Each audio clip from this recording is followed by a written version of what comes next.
Hi guys, French Per here and new video.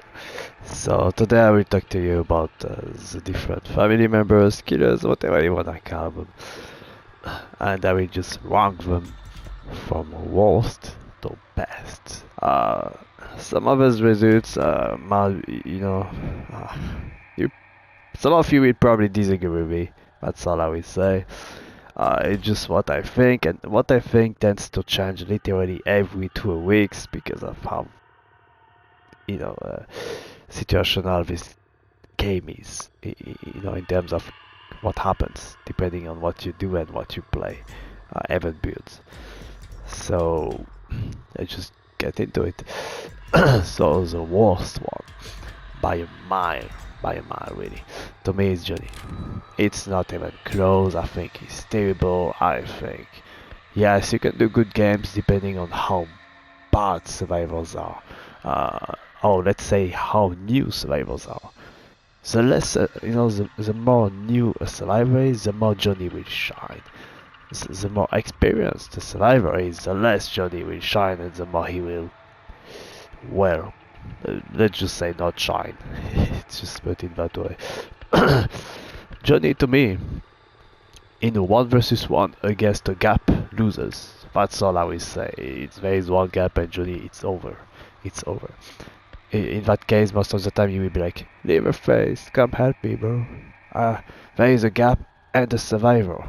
And Leatherface probably will be thinking, oh, god damn it. It's, another Johnny issue, So yeah. I've seen some comments on the recent Texas live chat, so Massacre live stream, where some people were like, please nerf Johnny, like, come on guys, give him something, he should be buffed. And by the way, he got nerfed. I mean, he will get nerfed pretty much in 10 days when the big update drops. Anyway, so that's it for Johnny. He's worst, up to you if you, I don't know, do you guys agree, not agree? So now the second worst, and this one might surprise you, shock you, but it's just what I think. I think Cook. I think Cook is the second worst family member, and I will tell you why. So Cook, to me, I mean, he's good. There is a thing, okay? I think that only Johnny is terrible. Cook is good, but I think that in Slaughterhouse he's terrible. I think that he could not help with the valve, which is like the main thing these days that survivors do in Slaughterhouse, so that makes him terrible. And there are 3 maps.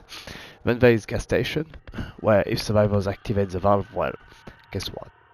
Ho is really bad at that again. It's freaking Cook. Yeah, same for the fuse box, Cook without a hitchhiker in the team, for example, really struggle a lot, I think. But yeah, that's why I think Cook is bad. Yes, his ability is really strong, but so are the other family members' abilities, the one that are above him, to be honest. So, Cook, second worst family member. That's what I think. But he's good. But he's very good, just not good enough. It's probably my most controversial choice, I would think, but I don't know, who knows, maybe I'm wrong, maybe Cook is like the best, but yeah, I'm not sure. So now the third. So the one at the middle, that is between good and bad in the tier list. Sissy. I think Sissy is the third, number 3 in terms of being a good killer. Her ability is like, sorry. I think that, at least with my build that I really like, the damage, I think it all goes so well together. Well, the fact that she can go through gaps alone. The fact that she can counter booba boxes. She's the only family member who can counter booba boxes by gassing over them. And still, basically when the survivor goes over a booba box, he's still in the loop. It's not over. That's not over. Sometimes you can gas the booba box when the survivor goes through it, then go around, and then the survivor has to either go through you or through the booba box again with the gas that does a lot of damage to him. For example. And so yeah, booba boxes, gaps, any obstacle is not an obstacle to you as sissy. That's what I'm trying to refer to, and I think that's what makes her really strong. Other than that, she has a very good damage. She does have a decent amount of blood, by base as well. So I think she's overall quite strong in all areas. I just wish she had more skill points in her skill tree. Otherwise, she might be top 2. That would be really hard, though, but yeah. Okay, so top 3 for sissy, and those were my reasons. I don't know, they may feel good out of that one too. Sorry, still coughing, and though I've been sick like 12 weeks ago. So hitchhiker, number 2, and honestly, I was hesitating at pressing him number 1, but nah. Okay, so why is it number 2? It's because of the traps. It's just the traps. The traps, basically, a survivor getting into a trap is the same as leatherface, hitting a survivor with one of his massive hits. It's just as good. That's it. So hitchhiker basically, when he traps a survivor, becomes just as powerful, as leatherface. Except that, there is also the bleeding damage from the build. Your build is up to you, but his skill tree, I think it's quite good. He can have up to 47 savagery. If you want, you can also even, and I think that would be a really, really strong build as well. That's my opinion. You could also go, blood with this guy. I do go blood in slaughterhouse.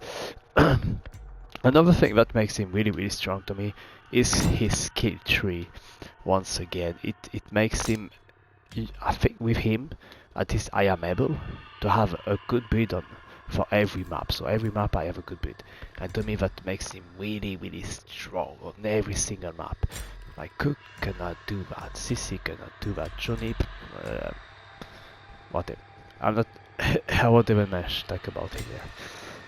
So yeah, and obviously what he has here, it's so good and strong. Same awesome ability. Traps are really awesome, and this makes them even more awesome. So yeah, that's why I think this guy here is so strong, and the results show as well with him in games. Oh yeah, so now leatherface, number 1. Leatherface, clearly, I will say honestly, not with his build, with Scout. With Scout, to me, leatherface is the best. I will just respec later. But leatherface with the Scout perk, which is right here, to me is just the best. Blood, I mean, he has many super strong builds actually, but his damage, his ability to like be a threat on any objective, such as the valve, the fuse box, anything. He's the only character who cannot get beat by a bone scrap. Like if a survivor has a bone scrap, he can basically fight you, but literally do the fuse box right in front of you. Well, guess what? Leatherface is the exception. He's the only one who does not have such a big weakness that very good survivors will utilize quite often. He's the fastest, he's the strongest, and yeah, and like way faster than others, especially if you have Scout. He's the only one as well who can have max damage, very good blood, and very good endurance. So his skill points are just, everything is awesome, which I think should be the case. His ability here, honestly, I think this should be base. I think this could be base. I think everything could be base, and they could give him something more spicy. Let's just put it that way. Just for fun, honestly, just something like, honestly, we live first. Just give him like that and that for base. Just give him that base, and then give us like a fun skill tree with super cool stuff that are not, tied to the meta or something. Anyways, those were just some thoughts on Leatherface and how to make him a little bit cooler. It doesn't have to be making him stronger, so people play him more nobbies. Just make him cooler. He has the room to just make this base, and everybody will be happy. Anyways, so yeah, top 1, and I gave you my reasons. So again, so number 1, number 2, number 3, number 4, and number 5.